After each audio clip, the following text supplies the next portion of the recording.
Oh yes, you didn't seem to think I laughed loud enough at the party. You seem to think people had to act like a hyena or clowns in a circus to have a good time. Woodrow, you're such a bore sometimes. It was a wonderful party. It's nice to see people laugh and have fun. Or maybe they were just putting on an act of delight and happiness. Speaking of acting, that's something that you could work on. You would depress people at a funeral. Oh yes, that party was just marvelous. All those boring, pretentious people talking about their lives and their careers and, oh my God, their children. Did you see little Danny roll over and spit up? My little girl is #1 in her class, and she's the head cheerleader for the Fighting Shitheads. Is there nothing else that can be discussed? Of course, then there's you, who makes yourself available to every single man for extracurricular activities. Oh, Woodrow, maybe you're just tired of listening to people talk about their lives because they actually have one. Your career's going nowhere, even with Daddy's help. There just doesn't seem to be any advancement for you. I suppose we should consider ourselves grateful that we didn't reproduce and bring children into this world. And as for my activities... Let's just talk about Daddy. It's all about Daddy. May he rest in peace. As for activities with you, I'd rather lay down in front of a truck than lay with anybody who makes themselves open to every single young man in sight.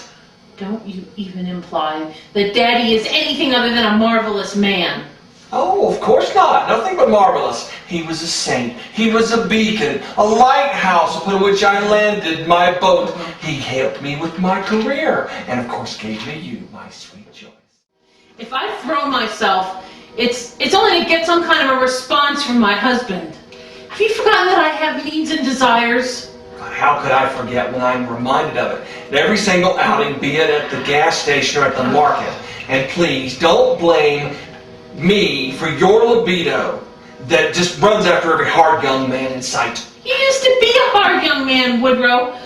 But apparently you've decided that it's better to wallow in your failure than to get up and go out and fight for the things that used to be important to you and me. My career is just fine. Might not be up to you and your daddy's expectations, but I have a success. You know, even if I was president with all the things that go with that, I don't think that would quell your desire for young flesh. You seem to forget, Joyce, that you are merely a middle-aged woman. You're an asshole, Woodrow. Just a plain asshole. I need a drink, asshole.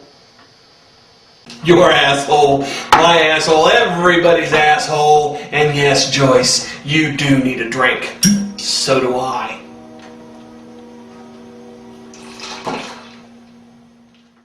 You know, Woodrow, I saw our neighbor Jack yesterday. He mumbles around, looking like the world is at his door, ready to take his precious possessions. The world comes at him and gives him a reason to hide inside that maze of a shithole he calls his house. In some ways, it reminds me of you, Woodrow. Kind of an altered reality. Kind of a childlike bliss. Oh God, the day is young. The words that I long to hear come rolling out of your mouth already as if the bourbon has taken effect. Or maybe, maybe it's just the lingering effects from last night that are still with us.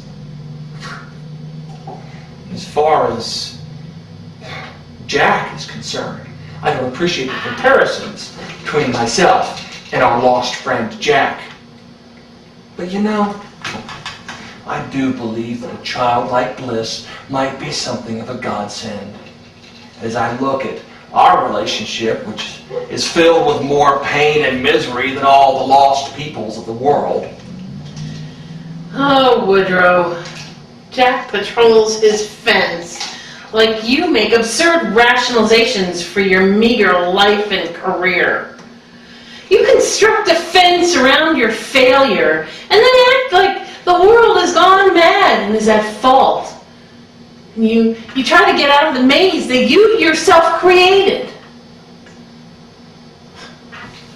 For just a little while, could you leave Jack and me alone? Jack? No problem. But you? I love giving you my full attention. You're long past the point of supporting anybody's dreams and desires other than your own. I don't think that you would have a purpose in life if it weren't for the bourbon and your desire for young flesh. Now you wait just a minute, Woodrow. You seem to be confused. Did you forget that you like a few nightly snorts plus? Joyce, you two are confused. Okay, I enjoy a nightly snort, as you say. After a long day at work, it's just a natural thing. Whereas you, my dear, are talking to the pole by the time I get home. Pull this, Woodrow! Don't you talk high and mighty to me, mister. If it weren't for this pathetic marriage and Daddy, you wouldn't have a pot to piss in. You were pulled up to a life better than you would have achieved without me. And as for my desires for the flesh, at least I have desires. Let's not forget Daddy. That figure haunts me every day in these historic surroundings in your daily Daddy dissertation. Dissertate this, Woodrow. I will never forget Daddy. No one is suggesting that you do. I just wish that you could honor his memory in silence instead of having it skewed by what we've become.